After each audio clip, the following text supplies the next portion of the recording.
আপনারা তো সবাই জানেন বাইকের ইন্স্যুরেন্স করা এখন বাধ্যতামূলক। তাই আপনাকে থার্ড পার্টি অথবা ফার্স্ট পার্টি ইন্স্যুরেন্স করতেই হবে আপনার গাড়িতে। আমাদের কাছ থেকে বাইক, স্কুটি এবং বিভিন্ন গাড়ির আপনারা ফার্স্ট পার্টি এবং থার্ড পার্টি ইন্স্যুরেন্স করতে পারবেন। থার্ড পার্টি ইন্স্যুরেন্স করার জন্য আমাদেরকে গাড়ির আরসি, আপনার আধার কার্ডের 2 দিক এবং প্যান কার্ড এবং আপনার মোবাইল নাম্বার, এই কটি ডকুমেন্টস আমাদেরকে পাঠিয়ে দিন।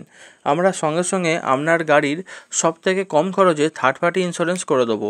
এছাড়াও আমাদের কাছে সমস্ত গাড়িরই ফার্স্ট পার্টি ইন্স্যুরেন্স করা হয়। আমাদের কাছে 2 রকমের থার্ড পার্টি ইন্স্যুরেন্স হয়। 150 সিসির নিচে বাইকেতে আপনারা 784 টাকা এবং 843 টাকার থার্ড পার্টি ইন্স্যুরেন্স পেয়ে যাবেন। এছাড়াও আমরা ড্রাইভিং লাইসেন্স করে থাকি এবং আরসি ডাউনলোড। আমরা যদি ড্রাইভিং লাইসেন্স এবং গাড়ির ব্লু বুক হারিয়ে যায়, আমাদের কাছ থেকে খুবই সহজে আপনারা এটা PDF পেয়ে যাবেন।